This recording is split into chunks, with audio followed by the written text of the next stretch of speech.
Today's episode is proudly sponsored by AAA Liners, your go-to for high-quality floor mats that keep your vehicle looking sharp and protected. Whether you're driving an EV or any other vehicle, AAA Liners offers durability and style that's hard to beat. Don't miss out!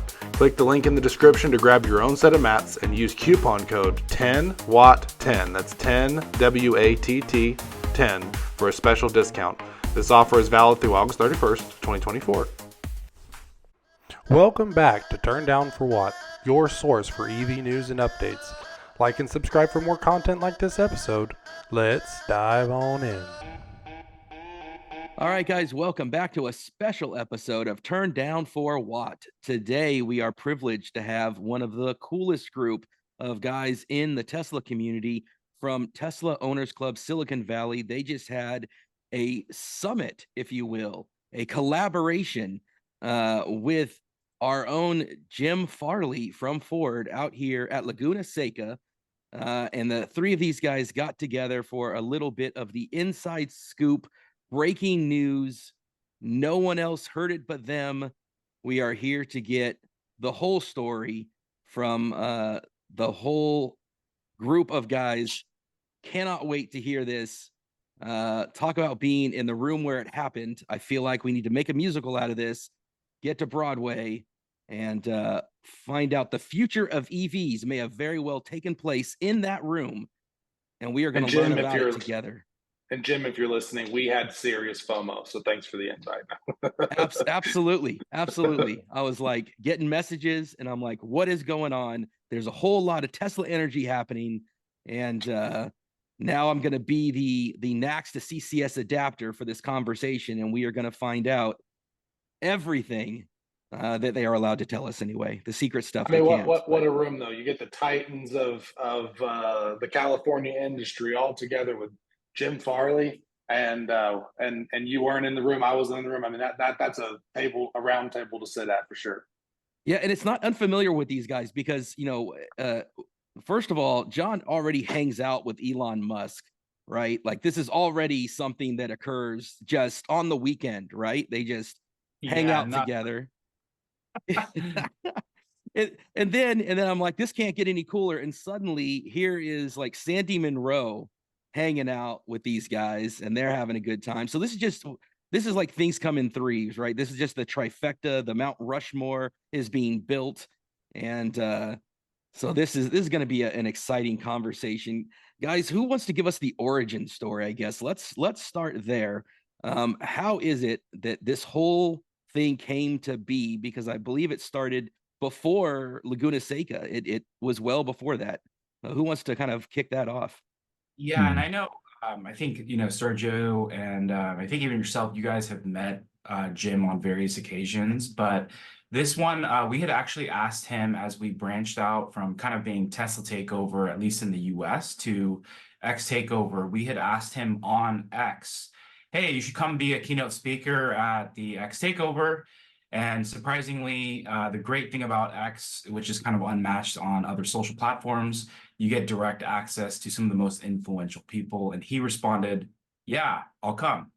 And then, unfortunately, I think as he checked his calendar, with people of this caliber, their calendars are obviously very busy. He said he was busy, but he did, graciously invite us like, hey, don't know what you're doing Monterey Car Week. Would love to potentially have you guys come by. He actually had set his home, which is insane. But it ended up obviously being, I think he obviously spent a lot of that time that weekend at Laguna Seca. So it just became one of those things that this conversation, I think it was in March or April. So it's been, we've been literally sitting on this information. But really, the actual scheduling probably didn't happen for about a month ago. So, something super in the works with a lot of these things. It doesn't typically happen overnight unless it's like talking with Elon Musk on X, which is what happened with our first interview, where it was like, hey, tomorrow afternoon. It's like, all right, well, wherever you are, we'll fly to. But, in a lot of cases, a lot of this stuff is like scheduled way in advance. Yeah, I know. So that's a little bit. Yeah, I know with Jim, that's one of the great things about him is he is truly a car guy. I mean, he's right there at the racetrack. He wasn't in a suit. He wasn't wearing a Rolex. He was right there with you guys, like in his tracksuit, man. He was like in a full racing garb. So that was really exciting to see. And I love that about Jim. I love that he was one of the early pioneers when it came to recognizing the impact and influence of Tesla. And he was taking a personal road trip with his family when he discovered, hey, man, this kind of sucks. And I think for those of us who didn't, aren't the veteran Tesla guys and grew up with that infrastructure, we've all experienced that. I know Sergio has, and Josh has, and I have, where we're, pulling into I won't name names, but you all know the non Tesla superchargers and what a difference that is in your EV experience. I think the legends are out there for sure. Electrify America. But yes. We'll bleep that out in post. So I think I was excited. I was excited to see that continuation of the conversation. Now, Sergio, you've been on both sides of these conversations. You've been, with us on the Ford group. You've been out to Detroit. You've been there with a roundtable with Jim. Any kind of differences when you're doing this one compared to the ones we've had in the past? Oh yeah, being that this one was Tesla centric and the support from the Tesla owner Silicon Valley, it was a different conversation opposed to having a whole bunch of Ford enthusiasts in Jim's face. It's like you have all these electric vehicle enthusiasts in your face, and the conversations are going to get a lot more in depth about what's to come, what we're looking at, what are the options out there, what are there's a lot more that the conversations have opposed to just being centric about Ford. And that's what I love about the group of you guys too, is that my first kind of step into this community was you, Sergio, reaching out on Facebook and kind of connecting me with that group of people down at, was that CES in Vegas? Right? Yes. Yeah. And that was, at that point on X, I had only been, using it for breaking news or sports and stuff. And then there's this whole world I had no idea about. And then, I discovered through all of that community, Joe, who early on, that same collaboration mindset down there had something. Was it Visalia, Joe, that you were doing an event? Yeah, we were in Visalia at that first event, and that was a pretty fun time. And I met one of my best friends ever. Ben the There EV he guy. is. Ben the EV guy. Yeah. So yeah, I was just blown away by that sense of community, because it wasn't just Tesla. It wasn't just there was a Jeep 4xe there. There were, Fords there. And then you were right there with a gas ice classic car show, all intermixed. Again, just car enthusiasts, kind of getting that kind of atmosphere and that vibe going. So I just, again, that phenomenal community that just continues. And then the same thing with John, which is the biggest collaboration ever. I know you guys have a ton of EVs. It's not just X. Obviously, with Tesla being such a dominant force, I saw the Cybertruck thing that you guys did down there, which was something just to behold. I loved seeing that. But there were a lot of other EVs in that community as well. So that was the kind of original envisionment, was that Jim was going to be there. Was he going to call in like Elon did, or was he going to be live on the stage? Was that the original plan? The original plan was obviously everyone in person, but I think as we're in this digital age, and more importantly, when you're dealing with people of these insane schedules, it's just that's becoming more of the reality. I think virtual becomes more and more of a thing that's probably of the future. And you can get big keynote speakers. Like obviously we were able to land Elon at this past X takeover virtually. And obviously given the climate with the Trump assassination intent, like I think it's just the reality of him actually coming in person, especially to like an open field, it becomes a lot harder in this day and age. So originally the goal was to have him in person, and who knows, maybe he can attend a future event in person. Who knows, maybe we can even have a panel and a cool collaboration with him and some other people. But hopefully the idea is that, we didn't land him this year. Who knows about the future, or if there's going to be a more formal discussion in the works. So what was kind of the vibe of the sit down? I think you guys were doing like a roundtable lunch, and like, tell us about the topics that you can share. You know, did China come into it? Because that, to me, I've always been of the mindset of, look, the Tesla, as we know, is the most American car made. It's a lot of U.S. cars are manufactured in the U.S., but when it comes to full vertical integration of supply chain and software stack, there's nothing more American than the Tesla brand out there, kind of setting the bar. And so this is very much on my mind, which is this idea of American manufacturing. You know, Ford building their Blue Oval down in Tennessee. There's a bunch of other, you know, charge point operators and charging infrastructure coming into like North Carolina, building up this U.S. manufacturing base again. How much did China come into that conversation? I got to imagine it's not like there's always that competitive spirit of Ford and Tesla, but at the end of the day, it's about the American car movement. Like, what did that come into play in your talk? Oh, yeah, I'll punt that to Joe or Sergio. I'm gonna punt that to Joe. I'm probing deep here. I got to know. I don't think that we can reveal too much. You know what? I will. I'll just say this. I think that just his knowledge of everything that he knew about the competition, and I'm talking broader competition outside of even Tesla and GM, like what he knew about China was like impressive. Like, I mean, he knew numbers and supply chain things that like you I mean, like who knows that type of stuff? You know what I mean? Like about a company that's not even you're not even running. You know what I'm saying?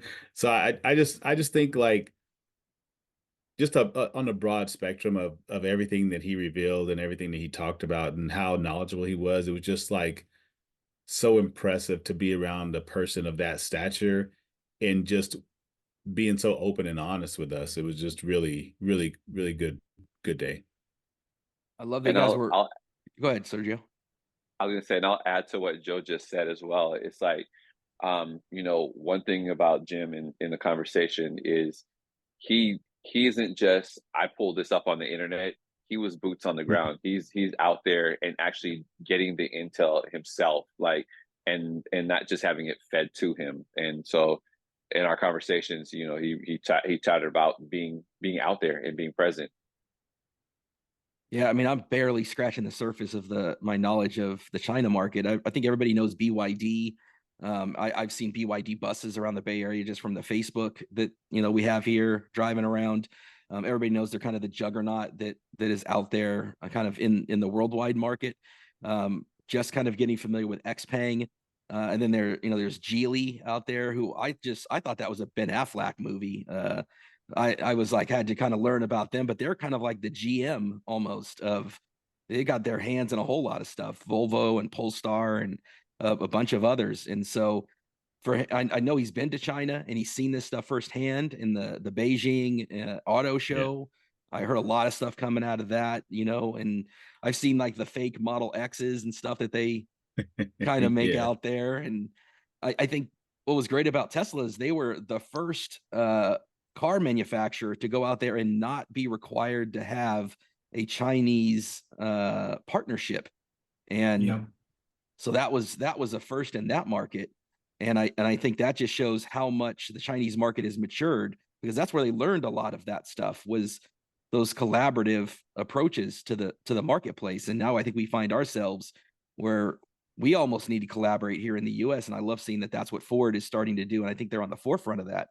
So what kind of things? I think they're starting to do that with batteries. I think that's like a big thing, because you see it in China, right? Like, yeah, come over here, do whatever you can, and then they're going to copy it. I mean, we're going to do the same thing. They come here with their batteries, and we're going to be like, yeah, we got this. You know what I'm saying? It's part of the industry. But that was like Sergio was saying, that was a good thing about Jim. Like, he went over there, man, like, and talked to the supply chain guys and everything. Like, that was it was pretty incredible to hear him talk about like his start and his grandfather's start. His grandfather worked hourly at Ford, like just like the history of where he was to who he is now is pretty. The whole thing was just, it was a really impressive conversation. Yeah, I think overall, I mean, we did pretty much talk about anything and everything you can think of. as far as like all things EV. I mean, he even started the conversation for, I mean, as we know, Ford and really just the market, as we know, is headed towards EVs overall, even with the slowdown that we've seen. I think as general awareness continues to go out, the adoption will continue to get there, whether or not the government's pushing it or not. It's just going to be the more affordable and better product overall, in my belief. But there was no holds bars as far as like what was discussed. One thing I was just overall impressed with, it's similar to what Joe said, and I think really probably what Sergio has experienced multiple times now, is just his candidacy with us, his transparency. Also too, his background is he was an engineer as well, which is perfect for a company like this. You want someone who can pull up their sleeves and really be able to figure out like what is important and what's not, and how to actually problem solve. And I think, as Joe kind of mentioned, I don't think there's very few people that you can meet who are very self-aware of Ford and where they're at, where they're headed, what they are and what they're not. And as we know with China, I mean, the things you're going to get with China are, and these are not necessarily anything that was shared specifically, this is just known kind of facts, is that obviously a lot of it is being subsidized by the overall like Chinese government, and you're going to have them pushing that a lot. And so, and then the cost, for example, when you look at Tesla versus like the Model Y or the 3, some of the BYD options are almost a third the price, half the price. And yet, at least on the Tesla side, there's been times where they're the number one EV, and so it's one of those things where with the Chinese companies, you're going to get where it's huge subsidies. They don't necessarily care about their profit, and it may not be sustainable per se long term, but when you're subsidized by the government, it doesn't really matter. And then just efficiency on the cars. They're looking to do mass volumes at essentially negative margins to push the cars. And I think Joe, you sent another thing this morning. There's more incentives. It's like a cash for clunkers for China that's going to be happening. So more and more you're going to be seeing the Chinese push the EVs, especially in their own country. And there's other countries like Europe, for example, that are very open to these Chinese manufacturers. And obviously in the US, it's been a little bit, they've, high import tax and all that other stuff. But, like I said, I think for their products, you will continue to see the price is, right where it needs to be. But as far as the product quality is probably where you're going to have the issues. So, again, we can only, share more broadly about the things we discussed, but, every topic came up. And like I said, it was, when you talk to someone like Elon versus like a Jim, Elon's kind of the spokesperson. He's the marketing team. He's he can kind of say and do, whatever, and just talk very candidly and transparently. And a lot of times it's like people kind of just wait for Elon to say something about it. And I do think that,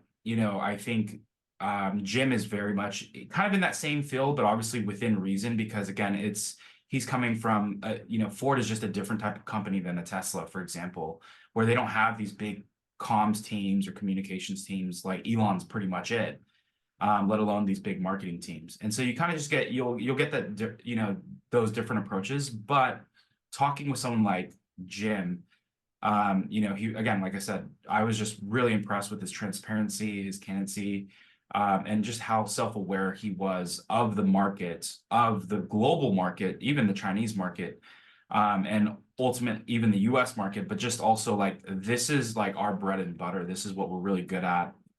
This is where we're laying the foundation and doubling down on. And then, here's a couple of other big bets and things like that. So it was, really, really cool conversation, especially coming from the Tesla perspective of like, how Teslas have really led the way for this whole EV revolution that we're seeing now. And a lot of these companies making these mass investments and pushing the adoption as well. Yeah, Yeah. I'll piggyback off of that because I, as you know, yeah, we drive Teslas and we're leaders of our clubs in our areas. The truck passing by. I hope you guys don't hear that. But the one of the main things for me was the mission, and it's always been about the mission. Like, you know, what I mean, this it's about making it sustainable for everybody. And Jim is aware of that, and that's why this conversation was so important. I think for me on a personal level was because I got friends like you and like Sergio who don't have like all Teslas or anything like that. They have other vehicles and even my cousin, you know what I mean, she didn't want to buy a Model Y, so I told her, well, you should get a Mach-E. That's going to be your best option besides a freaking besides anything else. So to me it's never been about like Tesla only because anybody who's a fan of the mission knows that it's going to take more than just Tesla to move the market and to move the industry forward.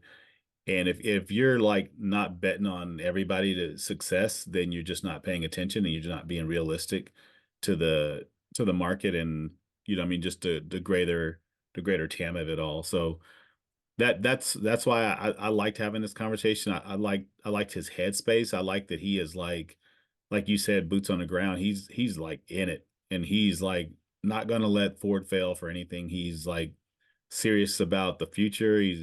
And like John said, you know, he's making bets that are gonna come to fruition and everything like that. And I mean, he's serious. It was very very illuminating for me, especially you know what I mean like I said I'm just about the mission. So I like Rivian. I like all these vehicles, you know what I'm saying? So I just want there to be options for everybody, just like there are for ICE vehicles, right? You can buy a Toyota or you can buy a Honda and nobody's gonna like freaking chime up in your DMs or crap on your post for having a Civic Si versus a Nissan, you know what I mean? Like it's just not like that. So there needs to be this greater area for vehicles and for everybody to just drive better and make better choices, and that's what it's about.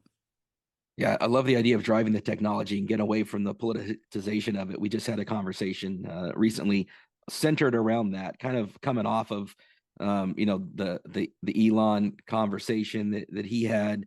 You have Tucker that got a Cybertruck and trying to get Trump involved and trying to depoliticize this thing and get it opened up to a group of people that that maybe just haven't been familiar with it. And I think getting them to just get into one and drive in one. And if they could all just have one for a week, it's not the panacea end all solution today for everybody. It's going to be an evolution. But most people, especially if you have the ability to charge at home, it just transforms the way you use it as a means of transportation. And I think where that technology push drives everybody forward, because where it used to be 5 years to cycle a new model, you've got China out there doing it in 18 months, 2 years. And that's gonna really drive this need for innovation. And where Jim has the disadvantage compared to Tesla, where everything is so vertically integrated. They have their own, even though I guess they do have Giga Nevada where they can make their own batteries, but they're still using Panasonic as well. It does take this collaborative approach depending on what spec you're putting out there. So I know Ford's doing stuff with CATL. And then you got the charging infrastructure partnership with Tesla. And the big piece, I think, that really differentiates the Rivian, the Lucid, and the Tesla part is the software. Because so much of what we experience, Sergio, on our end, is the difference in the way the software is integrated. And we really lean heavily on Android Auto, Apple CarPlay. And so from that experience, Sergio, did you guys get to share any of that on the software side and what that's going to look like in the future? Because that is so much of the user experience. Oh yeah, we definitely talked about, integration and what users are looking for, what consumers want, and that seamless approach instead of having to click on multiple things and struggle to get to just finding an open charger, to finding one that shows availability. And I think as a collaboration, what we did is we were able to explain why it makes the experience, more enjoyable when you have things that are easy at your fingertips instead of more complicated. I got to share a story with him about a conversation I had with an F-150 Lightning owner just earlier that morning, and how he was struggling to find chargers. So Ford's approach with community and reaching out and having these conversations is also what sets them aside, because they are actually invested in the community. They want to know what is it that's going to make us happy? What is it that we're looking for? What are we going for? And I have to circle back to what Joe said, and it's all about the future. It's all about us all being together, being for the greater good of this climate. And it's like, we're in a climate emergency, and for folks to sit there and just ostracize somebody because they decide they want one specific brand, and if you don't get that brand, it's the end all be all. And it's just like, no, there's options out there. Not everything is going to fit one person's lifestyle. So let people have choices, let people drive what works for them, and enjoy it. I mean, I'm a testament to that myself. Like, I like having options. I have multiple brands sitting in my driveway because I like options. Let's go through those brands real quick, Sergio. Let's have an intervention here, because I know that you've got at least Sergio's a hoarder. We know Yes. this. He's got a problem, and we'll see you through this, Sergio. on the next A&E, we're gonna all just hit the house at like 2 a.m. because you've had at least 2 F-150 Lightnings. I think you've only got one now, but then you replaced it with a Silverado. You've got 2 Cybertrucks, 2. Like, I don't even have one. I'm dying over here. Plus And then plus a Model 3. Two Mach-E's. 2 Mach-E's. I think but- you've got something else in there, right? You have an older car before all that, right? What's the other one? What am I missing? I know I'm missing one. Look, with all of you guys, all this judginess, I'm not going to continue sharing all of like what I have. So I can sit here and feel all of this pressure. Like, I came here to share great news. As an And ambassador. you guys are talking about all this intervention nonsense that, I don't personally think I have a problem, because I'm not willing to admit it. And if I don't take that first step, then technically there isn't a problem. So I'm going to need you guys to dial it back a little bit and understand that maybe I do have a problem, but I'm not going to admit that. Just You have what do you have on hold right now, Sergio? You have something that you have a deposit on. Tell me the next one that you're just waiting to get delivered. What is it?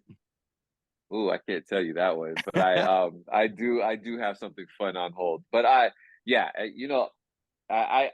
enjoy tech, and I enjoy new vehicles. I enjoy experiencing. I just like the experience, and I can tell you right now, I'm experiencing the Silverado to its fullest, and I've already got almost 3,000 miles on it, and it's an interesting vehicle. Yeah, one day I'm gonna win the lottery, and I'm gonna one up Sergio, and I'm gonna roll up in a Tesla semi. That is my dream vehicle. Like, I won't announce that I've won the lottery, but there will be signs. Like his post on the day. Yeah. I got to see the Tesla semi at ACT Expo in Vegas, man, and it gives you chills, the size, the scope, like everything about it. They were giving drives around, and you're just blown away. And I think that's what inspires me. It's like when I was a kid watching the space shuttle, or just seeing those kind of technological leaps, right? And every time I see something roll out from Tesla for the first time, it has that feel, and then everything kind of just comes along with it. I think I'd love to kind of know from each of you guys, what was your biggest takeaway from the meeting? Like, what was your number one thing that you walked out at the end of it kind of coming away from? Joe, let's start with you. Yeah, I'll just echo back to what I said before. Just his breadth of knowledge and the wherewithal about the entire industry, and knowing that he has a plan. Like, if you think he doesn't have a plan, like, yeah, you're sorely mistaken. Ford has a plan, and and he is the person to be at the helm of that company. Like he has vision, and he saw things, and he mentioned to us there's things that he saw that nobody else in the industry saw, and he's just that was my biggest takeaway, is that he is gung ho, and he is gonna make sure Ford does not stumble at all. What about from you, John? What was your big takeaway? Well, I think something he did share personally was he literally his grandfather. He literally has a photo on his desk and of his grandfather, and kind of the joke was his grandfather saying, "Don't screw this up." But the big, so I think that, not saying that that's like running through his mind because he's not going to screw up, but I think Ford in general, with him at the helm, they're making big moves to electrify their fleet. Obviously, as we know, things have kind of slowed down, given a lot of the climate of the economy and really even, some of the things that the government is pushing. But I would say, at the end of the day, like, he is very in tune with, what is happening in the market, and they are making big moves that are, that are just changing the game for Ford, and for, how really its roots over the past several decades. And so he's making big moves because he sees where the future is headed. And I think that was super humbling, that, he knows that he's willing to make those bets despite the challenges and the things that he'll face as he turns over these stones of uncharted territories, really, for legacy auto. And so I think that those were the things that really stuck out to me was, he's making big bets on this EV space. And this is all public knowledge as well. But, he even faced, there's other companies who are kind of just going whichever way the wind blows. And there's articles about this, as far as, like, in 2019, right, he faced some issues, obviously, with the administration during that time, because he was making bets really to support California and their push for more sustainable products, or really transportation. And obviously that changed with the current administration, but it's just one of those things where he's making moves and bets to really push forward at the helm. I mean, they did it with NACS and that whole adoption, and no one else. I mean, he took a huge leap of faith, right, of doing that. And what happened from that? It literally, everyone else, came and adopted the whole NACS system, and you don't have this crazy clunky cord anymore to stick into your card. It's like something that's just this big now. So, I think, like I said, you can see it very clearly that Jim is making decisions to really push them forward. And, he's been very transparent about their shortcomings as well. I mean, I forgot what the exact podcast was, but where he talked a lot about the vertical integration and how they've outsourced a lot of their products, and all of those suppliers are coding in different languages. And so a lot of those things, again, it's just like, all of those things, he knows the shortcomings of Ford, the shortcomings of legacy auto, and he's just very, very in tune. And so they're going to continue to adapt to, push things forward as they electrify their lineup, and really probably as they make products in general. Yeah, what about for you, Sergio? We've been in the room with Jim before, and we've had these conversations. We know what it's like. Any different vibe on this one? I like you said before, I know the focus in a lot of our previous meetings was really centric around Ford, whereas this one was the broader space. Like, what was your big takeaway from that? My biggest takeaway was, I mean, as always, it's his transparency and his candidness. You know, he got asked a couple tough questions, and the good thing about it was he was there. He was there for the conversation. And one of the questions I got asked was, "Who do you fear? Who do you fear? What is a fear?" And just listening to how he explained, like, the portions, and why he doesn't fear this or he doesn't fear that, but he has concerns about this or he has concerns about that. It was just like listening to all of that data and all of that information. That was the biggest takeaway for me, because I keep talking about boots on the ground and understanding the dynamics of what's going on out there. And one thing that Jim doesn't shy away from is making his teams uncomfortable. He likes to push them to that out of their comfort zone and get them to start looking at things from different perspectives. And I appreciate that. And then the second thing that was the biggest takeaway which I now agree with, is he was asked about range and if there was any ideas as far as like extending the range to make these vehicles go further and get there. And so he's the way that the question was asked was, is there plans to make a longer range battery? He was like, or how long should it be? And he was like, as big as my bladder. He's like, that was his answer, as big as my bladder. And as I'm driving this Silverado now that gets 450 miles of range, I now understand that the Lightning is good enough for me because my bladder is not able to handle that 450-mile range at times. And so it kind of feels like a waste because now I'm starting to stop before I needed to get to a charger because I got to go to the bathroom. So I'm a little irritated by that.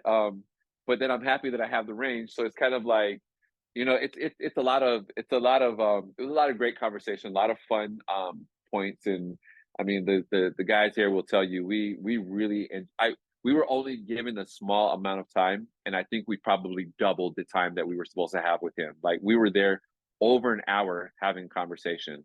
Awesome.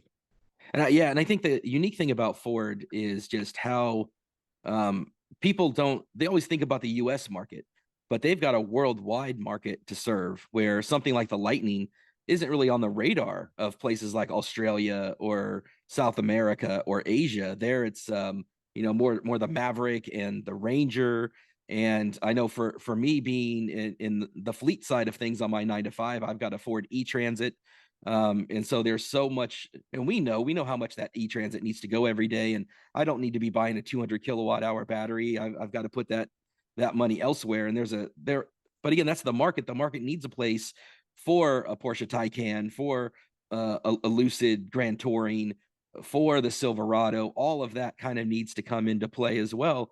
And then, Tesla with their range extender that they're looking at, there's a number of different solutions for these things, but the average person, the market, the movement, the things that we see every single day for people like my wife, who's looking into her first EV. My parents just came from Florida recently. I'm going to have a video about that in the next coming weeks where they got to drive the Lightning in an EV for the first time.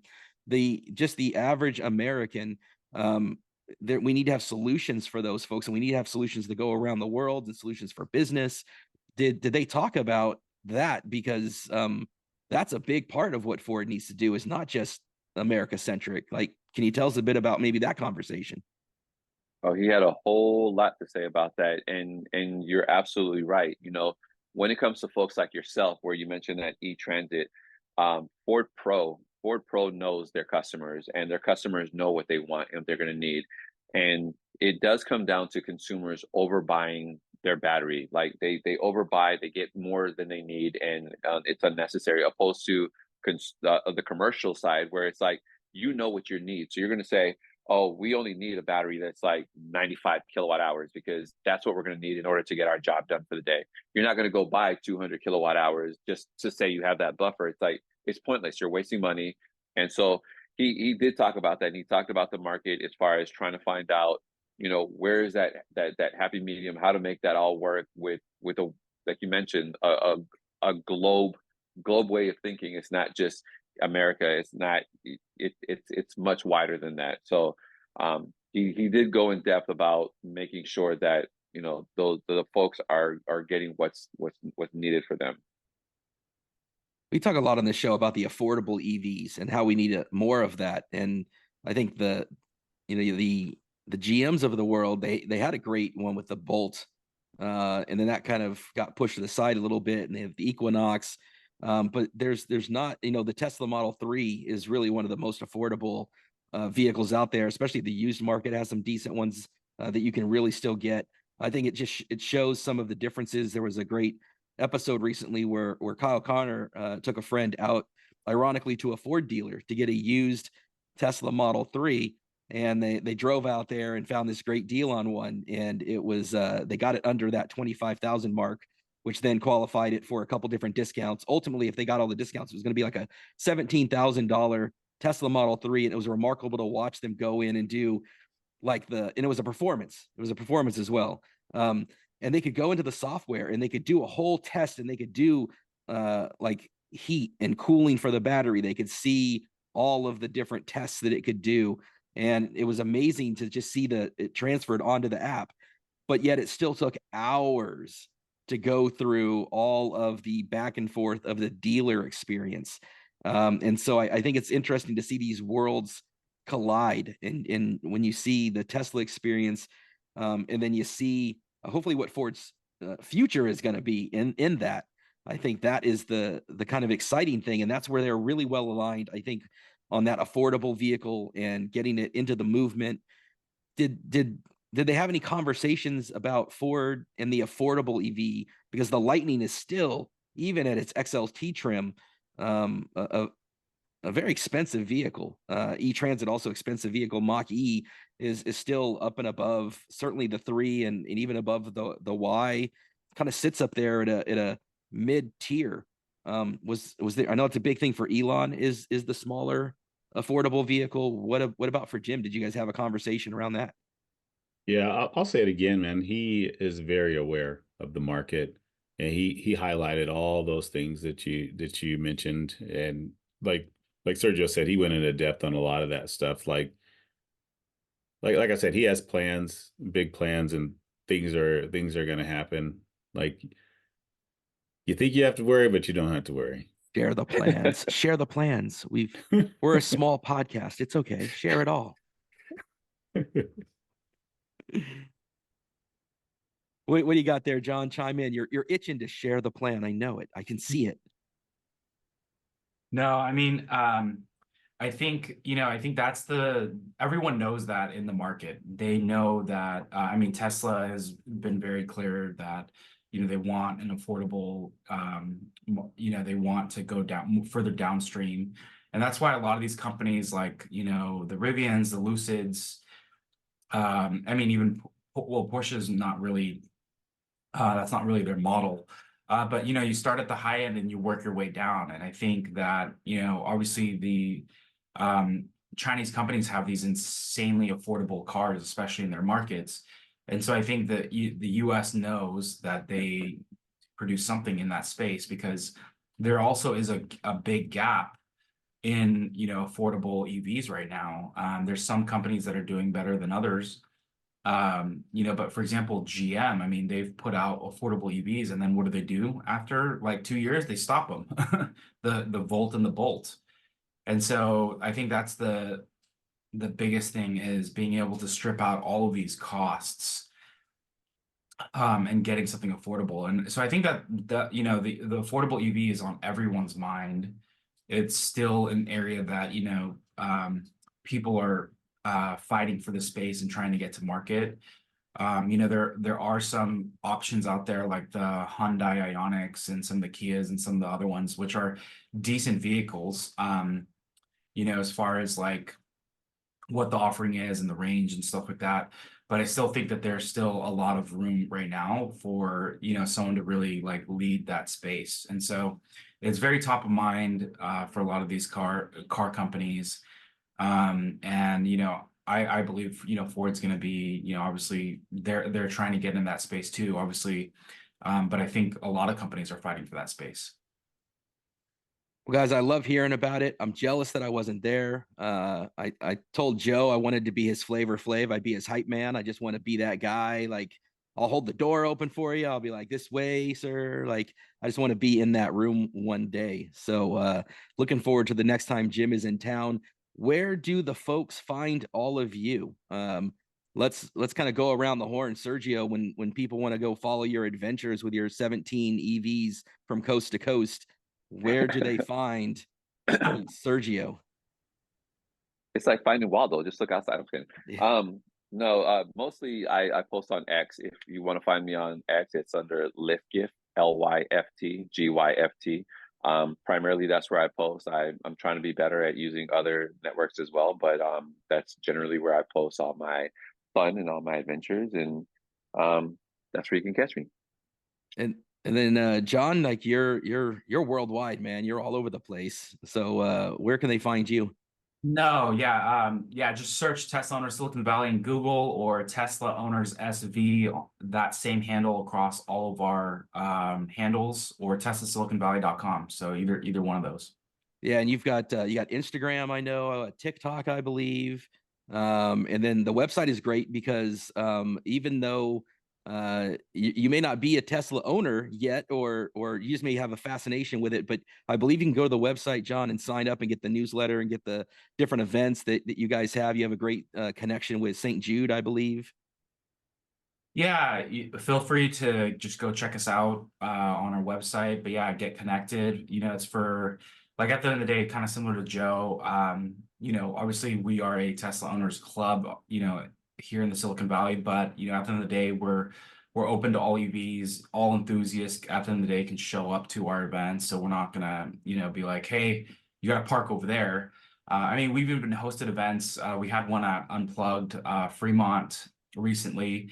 And even if gas car friends showed up, it's all good, So we're here to help push the movement, and we just so happen to be pushing the Tesla, more. That's more of the focus, is Tesla, obviously. Yeah, it's about sharing what you love, but I love that you invite everybody into that tent. I think you guys also did a toy drive, right, with the fire department for Christmas last year. Yeah, I mean, we're a 501c7. And so, ultimately we are about the charitable work. So yeah, we recently donated about $15,000 to St. Jude and another $10,000 to 17 Strong through ticket proceeds and through fundraising online as well. But yeah, that was through Palo Alto Fire last year. We donated about, I think, $5,000 of toys to those in need. It wasn't like Toys for Tots per se, but it was specific. It was kind of like similar to that, where it was through the fire department donating toys to the local community, and groups like that. Awesome. And then veteran Cybertruck owner Joe here, Prez, bring us home for the end of the show. You can find me online. Awesome. Fantastic. No, yeah. Just search the Prez. You throw up the Prez beacon and he shows up like Batman. SJV Tesla on everything. On TikTok it's more personal, but yeah, IG and X. I'm mostly on X, like everybody else. I mean, that's the world starts there and then branches out. Yeah, it does. That's there's a whole world. If you guys haven't had a chance to check it out recently, guys, it's just blown up with a great community and a whole lot of fun posts on there. So join the team. Appreciate you guys coming on the show with us. Always a pleasure, guys. Thank you so much, and love the collaboration. We'll do it again. And thank you all for listening. Don't forget to like and subscribe. Check out all of these guys' pages. Get to a local EV show near you. Get your local Tesla club, your local SoCal EVs down in Southern California has a great presence. Find a zero run drive. Go out and just whatever you do, just drive what you love. Be part of the community and the movement, and join us together as we expand around the globe what electric vehicles can do and what it is to own one. So thanks again, guys. We will see you on the next one. Till then. Thanks for tuning in to Turn Down for What. Tune in next week for more EV news and updates. Make sure you're subscribed with your notifications on to be notified when we post more episodes like this one. See you then.